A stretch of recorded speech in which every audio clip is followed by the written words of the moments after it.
Hello students, how are you all? I hope you are all well. आज मैं discuss करने जा रहा हूँ सीडीएस एग्ज़ाम्स के बारे में। सीडीएस एग्ज़ाम्स बहुत इंपॉर्टेंट एग्ज़ाम्स हैं। इसमें जो है डिफेंस में पोस्टिंग के लिए लोग ये एग्ज़ाम देते हैं और सीधा ऑफिसर्स रैंक पर जो है पोस्टिंग होती है। ऑलराइट, तो इस एग्ज़ाम में जो इंग्लिश का पेपर आता है मैं उसके बारे में डिस्कस करूंगा और ये बताऊंगा कि आपके पेपर में इंग्लिश के क्या क्या आता है सीडीएस में। उसके अलावा किस तरीके से आपकी इसमें स्ट्रैटेजी होनी चाहिए तैयारी की। ठीक है, तो सबसे पहले आइए देख लेते हैं कि सीडीएस के पेपर में इंग्लिश में क्या पूछा जाता है। ठीक है, देखिए सीडीएस का जो पेपर है ये, इसमें जो इंग्लिश का सेक्शन आता है, ठीक है ना, इंग्लिश का जो सेक्शन होता है ये 120 क्वेश्चंस आता है इसमें। ठीक है ना, 120 क्वेश्चंस और 100 मार्क्स। ठीक है, 120 क्वेश्चन पूरे होंगे और टोटल मार्किंग क्या होगी 100। 120 नहीं होता, सिर्फ 100 मार्क्स का पेपर होगा, क्वेश्चन 120 जरूर होंगे। ठीक है, और इसके लिए आपको टाइमिंग क्या होता है, इस पूरे पेपर को अटेम्प्ट करने के लिए आपके पास जो ड्यूरेशन होगा ये होगा 2 आवर्स का। 2 घंटे में आपको पूरा ये पेपर क्या करना है, ख़त्म करना होता है। और चूंकि ये एग्ज़ाम यूपीएससी कंडक्ट करती है तो ऑफकोर्स वहाँ पर नेगेटिव मार्किंग भी होती है। ठीक है ना, नेगेटिव मार्किंग जो होती है वो 1/3 होती है। कितना? 1/3। समझ गए? तो नेगेटिव मार्किंग 1/3 का मतलब ये हो गया कि अगर आप 3 क्वेश्चंस गलत करोगे तो आपका 1 मार्क्स क्या होगा, कट जाएगा। ठीक है, ये होता है आपका नेगेटिव मार्किंग। ठीक है, ये तो हो गया कि कितनी देर और कितने क्वेश्चंस आने हैं। अब इंग्लिश के पेपर में क्वेश्चंस किस किस तरह के आते हैं, आइए उसके बारे में हम लोग डिस्कस कर लेते हैं। ठीक है, देखिए सबसे पहले तो आप ये समझ लीजिए कि इसमें एरर स्पॉटिंग के क्वेश्चन आता है। ठीक है ना, स्पॉटिंग एरर। स्पॉटिंग एरर क्या है, एक ये लगभग 10 क्वेश्चंस आते हैं आपके इंग्लिश के पेपर में और ये ऑलमोस्ट हर एग्ज़ाम में आता है फ़िलहाल। इसमें एक सेंटेंस दिया होगा और सेंटेंस को 4 पार्ट्स में डिवाइड किया होगा। जैसे आपके सीडीएस का ही एक एग्जांपल मैं आपको दे रहा हूँ। ठीक है, 2017 या 18 में पूछा था, मुझे एग्जैक्टली डेट याद नहीं है। the best way in which you can open the bottle is by putting it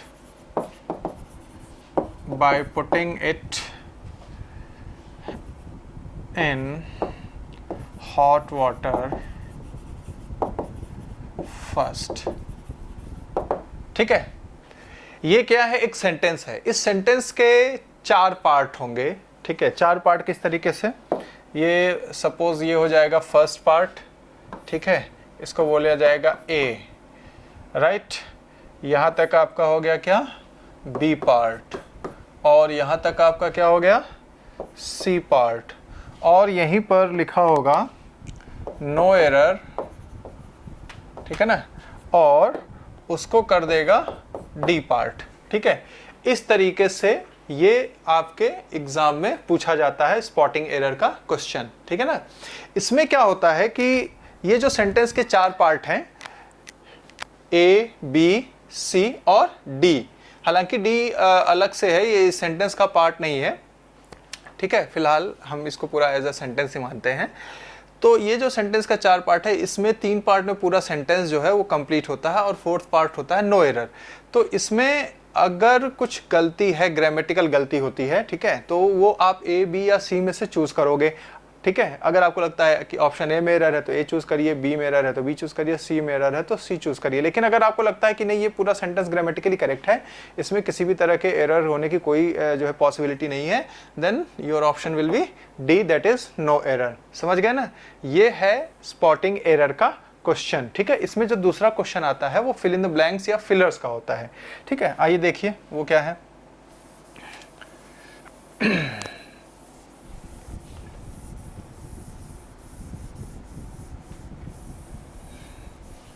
देखिए जो फिलर्स का क्वेश्चन है वो किस तरीके से आता है, फिलर्स या फिल इन द ब्लैंक्स आप चाहे इसको बोलिए, ठीक है। बात एक ही, इसमें एक छोटा सा सेंटेंस होगा, ठीक है। उस सेंटेंस में एक ब्लैंक स्पेस होगा और ब्लैंक स्पेस के लिए 4 ऑप्शंस होंगे, ठीक है। आपको एक सुटेबल ऑप्शन वहां पर फिल करके उस पूरे सेंटेंस के मीनिंग को क्या करना होता है, कंप्लीट करना होता है, ठीक है। जैसे एक एग्जांपल दूं मैं, सीडीएस के ही पेपर में पूछा गया एक फिलर्स का एग्जांपल है, the police couldn't establish how this accident dash, ठीक है। अब सपोज ये डैश यहाँ पे और आगे क्या है, फुल स्टॉप है। अब इस डैश के लिए 4 ऑप्शंस दिए होंगे। सपोज फर्स्ट ऑप्शन दे दिया है क्या, ए ऑप्शन दे दिया है, suppose came off, B option दे दिया है केम अबाउट, सी ऑप्शन दे दिया है केम ऑन, और डी ऑप्शन दे दिया है केम आउट, ठीक है। एक चीज आप लोग हमेशा ध्यान रखना कि जो फिलर्स के क्वेश्चन होते हैं ये ज्यादातर फ्रेजल वर्ब्स पे बेस्ड होते हैं। किस पे बेस्ड होते हैं, फ्रेजल वर्ब पे। हालांकि ये ग्रामर बेस्ड भी होते हैं, जैसे कहीं पर कुछ टेंस से रिलेटेड या फिर एडजेक्टिव से रिलेटेड क्वेश्चन आ सकता है या फिर एडवर्ब से रिलेटेड क्वेश्चन आ सकता है। बट इसमें ये मान के चलिए कि फिलर्स के जो क्वेश्चन होंगे 50 to 60% क्वेश्चन तो फ्रेजल वर्ब पर बेस्ड होंगे, तो आपको फ्रेजल वर्ब्स काफ़ी अच्छे याद करने पड़ेंगे। और यहाँ पर भी आप देख सकते हैं फ्रेजल वर्ब पर ही बेस्ड है, ठीक है। आपको इस तरीके से फिलर्स के क्वेश्चन आएंगे, 10 क्वेश्चन आते हैं लगभग। अब आपको यहाँ पर ये ब्लैंक स्पेस है, इस ब्लैंक स्पेस के लिए जो 4 ऑप्शन दिए हैं इसी में से एक सुटेबल ऑप्शन आपको क्या करके चूज करके लिखना होगा। अब इसका सुटेबल आंसर क्या होगा, जब आप लोग पढ़ना स्टार्ट करोगे तो समझ जाओगे। फिलहाल मैं आपको बता दूं इसका सही आंसर क्या होगा, यहाँ पर बी ऑप्शन आएगा, केम अबाउट, ठीक है। इन सबकी अलग अलग मीनिंग है, वो मीनिंग हम लोग बाद में देख लेंगे। मैं आपको आंसर बता दे रहा हूँ, केम अबाउट, ठीक है। अब आगे देखिए, जो थर्ड क्वेश्चन आता है इसमें वो होता है सेंटेंस इंप्रूवमेंट, सेंटेंस इंप्रूवमेंट, ठीक है। थर्ड क्वेश्चन किस पर आएगा, सेंटेंस इंप्रूवमेंट। सेंटेंस इंप्रूवमेंट में क्या होता है, एक सेंटेंस दिया होगा, ठीक है, और उस सेंटेंस में एक छोटा सा पार्ट या पूरा का पूरा सेंटेंस क्या होगा, अंडरलाइंड होगा, ठीक है। जैसे कि मैं यहाँ पर एग्जांपल के माध्यम से आपको समझाता हूँ। जैसे अगर मैं ये कहूँ क्या कि she didn't informed us since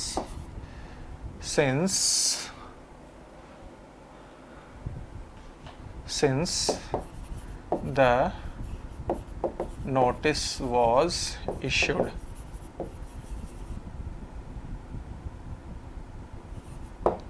ठीक है ना। अब सपोज यहां पर क्या किया, एक पार्ट अंडरलाइन कर दिया है, she didn't informed us since the notice was issued, alright।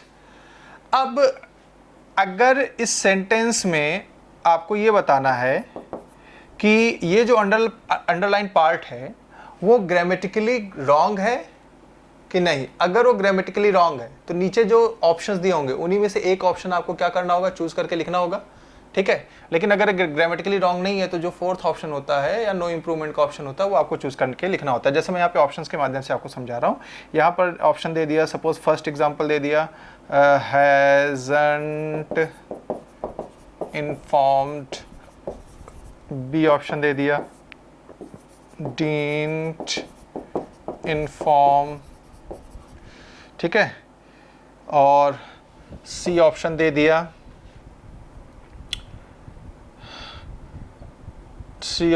Suppose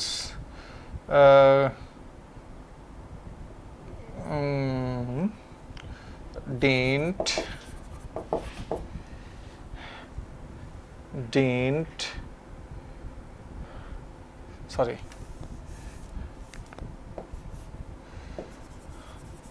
wasn't informed, और डी ऑप्शन दे दिया नो इम्प्रूवमेंट, नो इम्प्रूवमेंट। अब इस तरीके से 4 ऑप्शंस आपको दिया होगा। अब आपको ये देखना है कि क्या ये जो अंडरलाइंड पार्ट है उसमें कुछ ग्रामेटिकल एरर है। ध्यान समझिए, कभी कभी सेंटेंस का बस छोटा सा पार्ट अंडरलाइंड होता है, कभी कभी पूरा सेंटेंस भी अंडरलाइन हो सकता है। ठीक है, इसमें अगर ये पार्ट में कुछ एरर है तो ए बी सी ये 3 ऑप्शंस में से आपको उसको क्या करना है, इंप्रूव करना है। ठीक है, अगर आपको लगता है कि नहीं इस अंडरलाइन पार्ट में कोई एरर नहीं है तो आप कौन सा ऑप्शन चूज करोगे, ऑप्शन डी आपका आंसर होगा, यानी नो इंप्रूवमेंट, क्योंकि यहाँ पर कोई ग्रामेटिकल एरर है नहीं तो आप उसमें इंप्रूव क्या करोगे। ठीक है, तो इस तरीके से जो है या सेंटेंस इंप्रूवमेंट के क्वेश्चंस आते हैं। ऑलमोस्ट 10 to 15 क्वेश्चंस इसके एग्जाम में पूछे जाते हैं। ऑलराइट, ठीक है। अब इसके बाद अगला सेक्शन क्या है, आपके जो इंग्लिश का पेपर आता है उसमें अगला सेक्शन वोकैब से रिलेटेड है। ठीक है, 4th section is vocabulary based.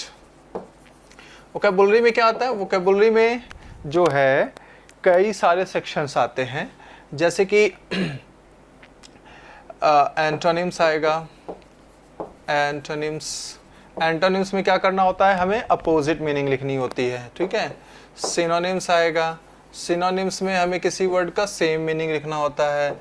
Idioms आएगा, ठीक है, इडियम्स में हमें उसकी मीनिंग लिखनी होती है। ठीक है, और उसी तरीके से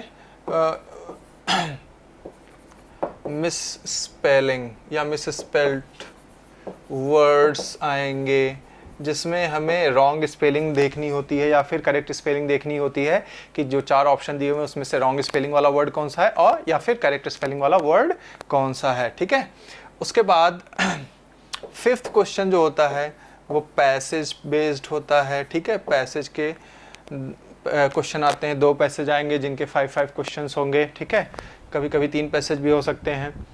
ऑलराइट, 6th क्वेश्चन होगा क्लोज टेस्ट। ठीक है, क्लोज टेस्ट या क्लोज पैसेज भी उसको बोलते हैं। ठीक है, जिसमें एक पैराग्राफ होगा, उस पैराग्राफ में जो है 5 प्लेसेस पर या 10 प्लेसेस पर ब्लैंक स्पेस होंगे और हर ब्लैंक स्पेस के लिए 4 ऑप्शंस दिए होंगे। आपको जो है एक सुटेबल ऑप्शन चूज करके उन ब्लैंक स्पेसेस को फिल करके पूरे पैराग्राफ की मीनिंग क्या करनी होती है, कंप्लीट करनी होती है। 7th क्वेश्चन जो है वो किस पर बेस्ड होता है, 7th क्वेश्चन होता है वो सिंथेसिस।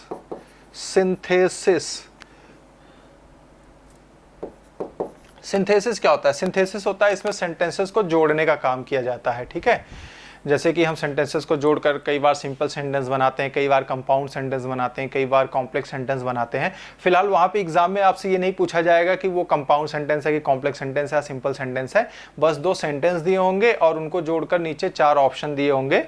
ठीक है, मतलब 4 तरीके से जोड़ा होगा, कोई एक तरीका ही ग्रामेटिकली क्या होगा, करेक्ट होगा, वही आपको क्या करना होता है, चूज करना होता है। इसको हम लोग बोलते हैं क्या, सिंथेसिस। ठीक है, सिंथेसिस का मतलब क्या होता है, जुड़ना, कॉम्बिनेशन ऑफ 2 और मोर थिंग्स। ठीक है, जैसे आप सभी 5th या 6th क्लास में फोटोसिंथेसिस के बारे में पढ़े होंगे, तो उसको फोटोसिंथेसिस क्यों कहा जाता है, क्योंकि सिंथेसिस में addition, synthesis means addition, combination, जुड़ना किसी चीज़ का। ठीक है, तो फोटोसिंथेसिस क्यों कहा गया, photo is related to light. ठीक है, सो लाइट में जुड़ना, क्या चीज़ें जुड़ती हैं, कार्बन डाइऑक्साइड एंड वाटर। ठीक है, ये 2 चीज़ें क्या होती हैं, जुड़ती हैं और ग्लूकोज बनाती हैं, यही होता है ना फोटोसिंथेसिस में, तो इसीलिए उसको फोटोसिंथेसिस कहा गया। यहाँ पर सिर्फ सिंथेसिस की हम बात कर रहे हैं, जिसमें 2 सेंटेंसेस को हम जोड़ने की बात करते हैं। ऑलराइट, 7th क्वेश्चन है वॉइस, 8th क्वेश्चन है नरेशन।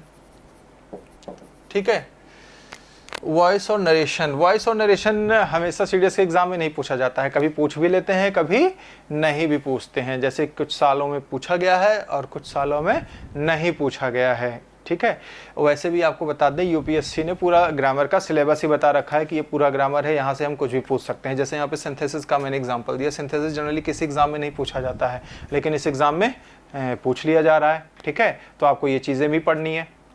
ऑलराइट, तो ये चीज़ है। उसके अलावा 7th 8th 9th question, sorry ये 8th है,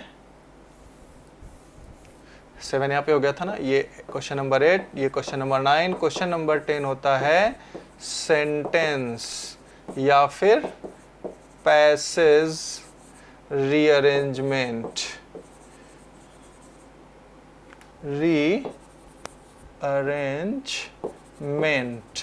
ठीक है, सेंटेंस या पैसेज रीअरेंजमेंट क्या होता है? सेंटेंस या पैसेज रीअरेंजमेंट में एक जिसको हम PQRS के नाम से भी जानते हैं। किस नाम से जानते हैं? PQRS। कई बच्चे इसको PQRS के नाम से जानते हैं। ठीक है, यहाँ पर क्या होता है एक्चुअली, सॉरी, यहाँ पर होता यह है कि ऐसे सेंटेंस दिया होगा, ठीक है, सेंटेंस का कुछ स्टार्ट पार्ट दिया होगा और उसके बाद PQRS। ठीक है, अब ये सीरीज में नहीं होंगे, मतलब एक तरफ से नहीं होंगे, ये जम्बल्ड होंगे, मतलब इनको तोड़ के आगे पीछे कर दिया जाता है। इनको आपको क्या करना होता है? ऑर्डर में लगाना होता है। ठीक है, ये तो एक तरीका हो गया। और दूसरा तरीका इसमें ये आता है कि S1 दिया होगा, उसके बाद PQRS और S6 दिया होगा। ये फर्स्ट सेंटेंस होता है, ये हमें पता है क्योंकि गिवन है फर्स्ट सेंटेंस। ठीक है, और ये जो S6 है ये क्या होगा? Last sentence. ये भी हमें पता होता है क्योंकि ये क्या है? गिवन है। समझ गए ना, वहां पे आपको दिया रहेगा ये फर्स्ट सेंटेंस है, ये लास्ट सेंटेंस है। बीच के ये जो 4 सेंटेंस है PQRS, ये क्या होते हैं? ये जम्बल्ड कर दिए जाते हैं। ठीक है, इनको भी क्या करना है आपका? इनका सही ऑर्डर आपको पता करना होता है कि ये सही ऑर्डर इनका क्या है, और ताकि ये पैसेज की मीनिंग क्या हो सके? कंप्लीट हो सके। ठीक है, तो ये सारे क्वेश्चंस आपके एग्जाम में पूछे जाते हैं। ठीक है, अब ये जो CDS का पेपर है, जैसा कि मैंने बताया कि ये साल में 2 बार होता है और 120 नंबर का, ये जितने भी मैंने अभी आपको बताया, कुल कितने तरह के क्वेश्चंस मैंने इसमें आपको बताया? कुल 10 तरह के क्वेश्चन है। Spotting error, filler, sentence improvement, vocabulary, passage, voice, cloze test, synthesis, narration, ठीक है ना, और सेंटेंस या पैसेज रीअरेंजमेंट। आप सभी देख सकते हैं कि ये ग्रामर बेस्ड क्वेश्चन है, ये grammar plus vocab based question है, ये ग्रामर बेस्ड क्वेश्चन है, वोकैबुलरी तो खैर वोकैब बेस्ड है ही, पैसेज रीडिंग, ये रीडिंग एबिलिटी से रिलेटेड है। ठीक है, जिसको आप रीडिंग कॉम्प्रिहेंशन भी बोलते हैं। सिंथेसिस जो है ये ग्रामर बेस्ड क्वेश्चन है, वॉइस जो है ग्रामर बेस्ड क्वेश्चन है, नरेशन ग्रामर बेस्ड क्वेश्चन है, सेंटेंस या पैसेज रीअरेंजमेंट ये भी क्या है? Reading ability. ठीक है, ये क्या है? Reading ability. Cloze test reading ability. Sentence या पैसेज रीअरेंजमेंट भी किस पर बेस्ड है? रीडिंग एबिलिटी पर। समझ गए ना? तो इस तरीके से आपका ओवरऑल टेस्ट हो जाता है इसमें कि आपको इंग्लिश की कितनी अंडरस्टैंडिंग है। समझ गए? ग्रामर के माध्यम से कि आप सही तरीके से चीज़ों को, लेटर को ड्राफ्ट कर सकते हैं कि नहीं, सही सेंटेंस फ्रेम कर सकते हैं कि नहीं, वोकैब के माध्यम से कि आप किसी चीज़ की मीनिंग समझ सकते हैं कि नहीं। ठीक है, और रीडिंग एबिलिटी के माध्यम से पैसेज, क्लोज टेस्ट और सेंटेंस रीअरेंजमेंट, जो कि रीडिंग एबिलिटी के माध्यम से ये बताता है कि कोई लेटर या कोई नोटिस अगर आपके पास आती है या आपको किसी को देना है तो आप उसको समझ पाते हैं कि नहीं। तो ये पूरी अंडरस्टैंडिंग आपकी चेक कर ली जाती है एग्जामिनेशन बॉडी के द्वारा कि आपकी इंग्लिश में कितनी अंडरस्टैंडिंग है। अब रही बात स्ट्रैटेजी की। ठीक है, स्ट्रैटेजी क्या है भाई? पढ़ाई की क्या स्ट्रैटेजी होती है? हाँ, किसी एग्जाम की प्रिपरेशन की क्या स्ट्रैटेजी होती है? देखिए, एक स्ट्रैटेजी के ऊपर बहुत सारे वीडियोस आपको लोग यूट्यूब पर डाले मिलेंगे, फेसबुक पर डाले मिलेंगे, या और बहुत सारे टीचर्स आपको लाइव क्लास में बता रहे होते हैं कि ये इसको पढ़ने की स्ट्रैटेजी है, इसको पढ़ने की स्ट्रैटेजी है। Actually if you ask me about strategy of preparing any exam, there is no other strategy than study. समझ गए ना? कोई और स्ट्रैटेजी नहीं होती है सिवाय पढ़ने के। ठीक है, बाकी सब ढकोसले बाजी है कि ऐसे कर लो, वैसे कर लो, ये कर लो, वो कर लो, यहाँ से ज़्यादा पढ़ लो, वहाँ से कम कर लो। ऐसा कुछ नहीं होता है। मैं आपको बता दूं कि अगर आपने पूरी पढ़ाई नहीं करी है तो फिर बहुत ही मुश्किल है कि आप जो है एग्ज़ाम में सेलेक्ट हो पाएंगे। ठीक है, रेयर 0.001% होते हैं जो किसी तरह ऐसे ही जय माता दी करके ऑप्शन टिक किया और उसके बाद सेलेक्ट हो गए। ठीक है, स्ट्रैटेजी, अगर आपको एग्ज़ाम में सिलेक्शन की स्ट्रैटेजी चाहिए तो it is only one strategy and it is study. ठीक है, सिर्फ और सिर्फ स्टडी करनी है आपको, और कुछ नहीं करना है। जो चीज़ें नहीं समझ में आती हैं वो चीज़ें क्या करनी है, आपको पूछनी है। ठीक है, आपके टीचर से। ठीक है, चाहे अगर आप मुझसे पढ़ रहे हैं लाइव क्लासेस में या फिर मेरी ऑफलाइन क्लासेस में, तो आप वहाँ मुझसे पूछिए। ठीक है, किसी और से पढ़ रहे हैं तो वहाँ पर उस टीचर से पूछिए, लेकिन पूछिए और पढ़िए पूरा। ठीक है, इसका कोई ऑप्शन नहीं, कोई सब्स्टिट्यूट नहीं है। समझ गए मेरी बात को? तो there is only one strategy and that is how much study are you doing, कितनी स्टडी आप कर रहे हैं। ठीक है, दिन के जो है 6 से 7 घंटे आप पढ़िए। और वैसे भी सीडीएस के पेपर में आता है क्या, एक मैथ्स का पेपर होता है और एक इंग्लिश का पेपर होता है। बहुत ही सिंपल पेपर है। ठीक है, और इंग्लिश का पेपर काफ़ी इजी होता है। अब आप लोग सोच रहे होंगे इजी कहाँ होता है? इजी होता है, अगर आप पढ़ लेंगे तो इजी है, नहीं पढ़ेंगे तो टफ़ है। ठीक है, मेरे लिए भी बहुत सारी चीज़ें हैं जो मुझे टफ़ लगती हैं। क्यों लगती हैं? क्योंकि मैंने पढ़ा नहीं है। ठीक है, जैसे मुझे फिजिक्स इजी लगती है क्योंकि फिजिक्स मेरा सब्जेक्ट रहा है, मुझे इंग्लिश इजी लगती है क्योंकि इंग्लिश में पढ़ाता हूँ, लेकिन मुझे इकोनॉमिक्स टफ लगता है। इकोनॉमिक्स का कोई कॉन्सेप्ट मुझे क्लियर नहीं होता जल्दी। क्यों? क्योंकि इकोनॉमिक्स मैंने नहीं पढ़ा है, मुझे पॉलिटी नहीं आती। ठीक है, मुझे जो है बायोलॉजी नहीं समझ में आती, मुझे जो है ऐसी बहुत सारी चीज़ें हैं जो मुझे समझ में नहीं आती हैं। क्यों? क्योंकि वो जो है मैंने पढ़ाई नहीं की है। तो ऐसी हर वो चीज़ जो मैं नहीं पढ़ा रहूँगा वो मुझे टफ लगेगा, लेकिन जो मैं पढ़ा रहूँगा वो मेरे लिए क्या है, इजी है। समझ गए मेरी बात को? इसलिए कोई भी बहाना छोड़कर, सारे एक्सक्यूजेस छोड़कर आप सभी सिर्फ एक चीज़ पर फोकस्ड हो जाओ एंड दैट इज़ स्टडी। ठीक है, and in the next class we will be starting on a topic. ठीक है ना, हम लोग एक टॉपिक पर शुरू हो जाएंगे कि जो है जहाँ से हमारा सीक्वेंस बनता होगा ग्रामर का, वहाँ से हम शुरू हो जाएंगे। ठीक है, आज की इस क्लास में मैं आपको बस यही समझाने के लिए आया था कि आपको करना क्या है, क्या क्या चीज़ें पढ़नी है। ठीक है, आप जो है सिलेबस मैंने बता ही दिया है। अब इस सिलेबस के अकॉर्डिंग आपको तैयारी करनी है। अब उस तैयारी से रिलेटेड जो भी बातें होंगी हम लोग शुरू करेंगे नेक्स्ट क्लास से। ठीक है, आज के लिए फ़िलहाल इतना ही। Thank you very much.